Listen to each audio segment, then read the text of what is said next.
আসসালামু আলাইকুম। ঘরে বসেই বেস্ট একটা শ্যাম্পু বানানোর রেমেডি আজকে আপনাদের জন্য আমি নিয়ে এসেছি। নিজেই যখন নিজের শ্যাম্পু বানাতে পারবেন তখন নিজের ভেতর থেকে যে কনফিডেন্সটা আসবে সেটা নিজেরাই ফিল করতে পারবেন। আমি আপনাদের জন্য এই সহজ এবং সহজে বানানো যায় এরকম একটা রেমেডি আজকে শেয়ার করব।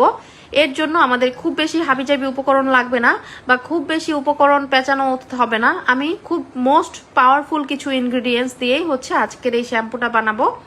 এর জন্য আমাদের লাগবে রিঠা, বহেরা, হর্তকি, আমলকি সহ আরো অনেক কিছু উপাদান।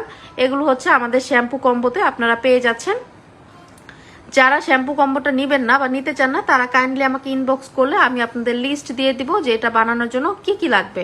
তো প্রথমেই আমাদের এটাকে ভিজিয়ে রাখতে হবে সারা রাত। এই যে আমি কুসুম গরম পানি নিয়েছি, কুসুম গরম পানির মধ্যেই আমি সবগুলো আমাদের প্যাকেটের মধ্যে যা থাকে যেগুলো থাকে সবগুলো আমি একত্রে এটার মধ্যে ঢেলে দিয়েছি। 1 লিটার পানির মধ্যে এটা ভিজাতে হবে। আর একটু বেশি পানি চালিয়ে দিতে পারেন, কিন্তু 1 লিটার বেস্ট একটা পরিমাপ।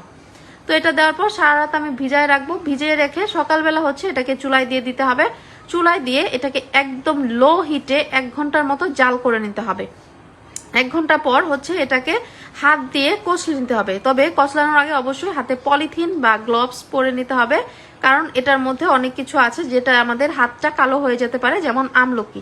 তো এই যে দেখেন, হাত দিয়ে খুব সুন্দর করে কষলে নিতে হবে। কষলে তারপর এটার মধ্যে যে বিচি আছে, রিঠার, শিকাকায়ের, তারপর বহেরার যে শক্ত বিচিগুলো আছে এগুলো আমি বের করে তারপর এটাকে ব্লেন্ডারে দিয়ে দিব। ব্লেন্ড করে নিতে হবে এটাকে খুব সুন্দর করে। ব্লেন্ড করে নিয়ে তারপর এটাকে একটা সুতি কাপড় দিয়ে ছেঁকে নিতে হবে যাতে কোনো দানা না থাকে। এই যে দেখুন আমি ঢেলে নিচ্ছি। ঢেলে নিয়ে আমি এটাকে দেখেন এই যে ছেঁকে নিচ্ছি। এইভাবে ছেঁকে নিলে দেখা যায় যে কোনো দানা থাকে না, কিচ্ছু থাকে না, খুব স্মুথ একটা পেস্ট বের হয়। এই যে দেখেন আমার শ্যাম্পু রেডি। আপনি চাইলে এভাবে ইউজ করতে পারেন চুলে, কিন্তু এভাবে করলে ফেনা হবে না। তো ফেনার জন্য আমরা ইউজ করব শ্যাম্পু বেস।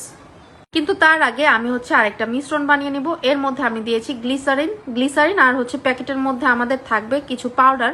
এই পাউডারটা গ্লিসারিনের মধ্যে মিশিয়ে দিতে হবে। মেশানোর পর এই যে এরকম একটা টেক্সচার আসবে। আসার পর এর মধ্যে আমি দিয়ে দিয়েছি vitamin E oil. Vitamin E অয়েলটা যদি না থাকে তাহলে ভিটামিন ই ক্যাপসুল সহজেই ফার্মেসিতে পেয়ে যাবেন। সেটা নিয়ে এর মধ্যে দিয়ে দিবেন। তারপর এই মিশ্রণটাকে শ্যাম্পুর সাথে মিক্স করে এর মধ্যে আমি শ্যাম্পু বেসটা দিয়ে দিচ্ছি। শ্যাম্পু বেস হাফ বোতল দিলেও হবে। শ্যাম্পু বেসটা দেওয়ার পর এটাকে খুব ভালোভাবে নাড়তে হবে, মেশাতে হবে, না হলে একটু জমাট থেকে যায়। তারপর আমরা একটা বোতল বা কিছুর মধ্যে ঢেলে নিব। এটাকে 5 ঘন্টা পর ইউজ করা যাবে। ধন্যবাদ সবাইকে। আশা করি সবাই বুঝতে পেরেছেন। না বুঝতে পারলে ইনবক্স করবেন।